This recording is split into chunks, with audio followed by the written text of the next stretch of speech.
There's the sign that points to the dingo fence, and it is along there. So we're going to go and have a bit of a drive along it.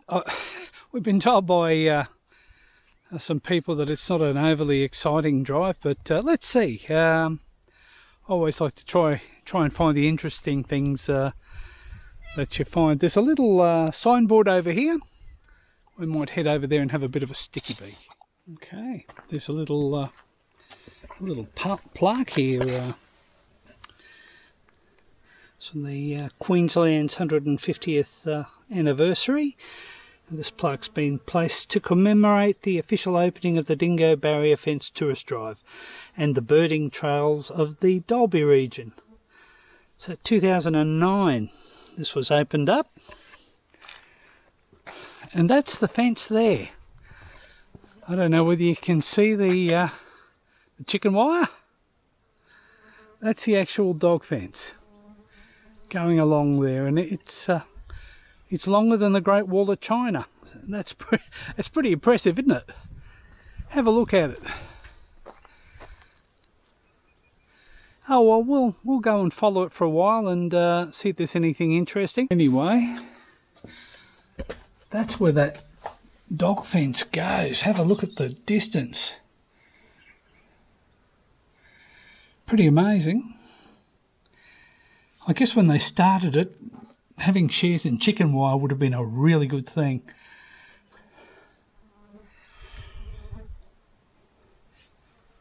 That's amazing. 32,000 kilometres of dog netting. Wow. And then this is the actual tour here. And we're going to be heading towards Bell. We might be able to incorporate this trip with it. Here it is, folks. Dingo barrier fence. A lot of galvanised poles and chicken wire. Maybe it's a special type and it's dingo wire, and that way they can charge a little bit more for it. You never know. So, fun fact, Lee. So the fence is approximately 2 metres high, and it's also dug about 30 centimetres underground. Now, the information I read about the fence says that it is supposed to be cleared about 5 metres either side of the fence, which here at the very start, it's sort of not really, but anyway, we'll see as we go. Yep. So this is the what do you call it? The track? The tourist drive. The tourist drive, that's it, I knew that. It goes for about 110 kilometres. So it should be an exciting 110 kilometres. We'll go along a little bit. So you don't have to. That's it. Now, one thing we do notice out here is there's a lot of cactus around, prickly pear cactus. And about 100 years ago it created an enormous problem out here, and it was eventually eradicated by the Cactoblastis moth. But it pops up. Apparently you get little outcrops that pop up, and the moth reappears and takes care of them. So it's been a good sort of biological pest control there. There's some here, I think. There's some there on the left and the right. See if we can catch it. Now, I don't know whether many people know this, but the prickly pear has a really nice fruit on it. They get these big fruit on them. You've got to be a little bit careful because there's a lot of spikes on there, so you've got to skin it basically. But there's two versions. There's a sort of a purpley version. It's got shades of beetroot. I guess anything that has that colour is going to taste like beetroot, or so it seems to me anyway. And then there's an orange one which is quite sweet and pretty nice. So a little bit of trivia there for you. No little road trip in the country would be complete without having to stop for some cattle crossing the road. They're a little bit flighty, these ones. Probably don't see many cars outside. So we just went across a cattle grid, and we continued looking to the right and realised we'd actually lost the dingo fence, and of course it changed sides on the cattle grid. So there it is over to our left now. Most unusual. We were talking about prickly pear before, and we're just driving along the road here, along the dingo fence, and there's quite a bit of prickly pear growing here. I just watch myself. Have a look at the size of this one. Now that's a fairly old plant. It's been around for a while.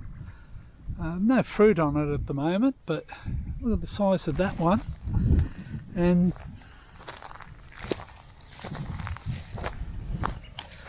there's another one just there, quite big. Now once upon a time it was like hedgerows, absolutely chock-a-block full of prickly pears. You can see the size that they get. They were quite a menace, hey? They created a lot of problems, but thanks to the Cactoblastis they got rid of them. But look, they still try and get a foothold. They're fairly tenacious sort of plants. I guess you wouldn't call a cactus a soft plant though, hey? Anyway, interesting. Little Pedro's getting a bit dusty on this road, and funny enough we've lost track of the dingo fence. That's just barbed wire there, and oh, hang on, is it chicken wire on this side? No, just barbed wire there too, so you must lose sight of it as you're travelling. We'll see when it appears. Away in the distance over there is a beautiful wind farm turning around. Lots of them. As we get closer, we'll try and film it a bit better. Seem to have lost the dingo fence. We didn't see any more signage along the way, and we're fairly confident we didn't take a wrong turn. But anyway, we're still going to continue on driving. There's a wind farm up ahead, and we'll head towards that. We're back on the black tar again, and we'll see where this takes us. Should be fun. So there's a beauty just across the road from us there, zapping around. There's another. So we're just, I don't know, a couple of 100 metres from both of these, and I can count 1, 2, 3, 4, 5, 6, 7, 8, 9, 10. They're everywhere. Look at them.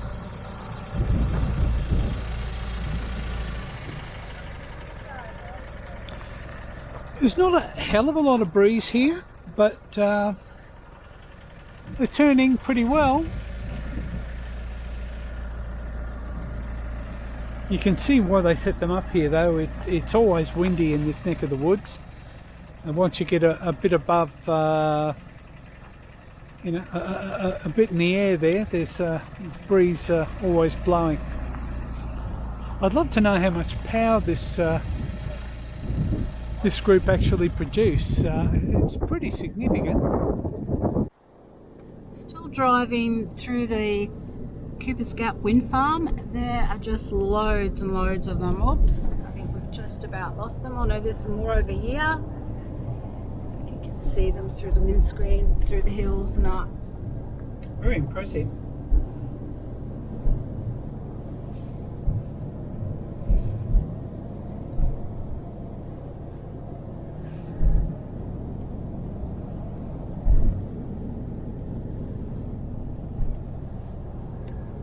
Go for a while though.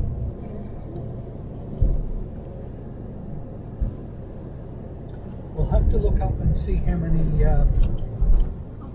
wind turbines there are, and pop it up so you can see. It's impressive to see.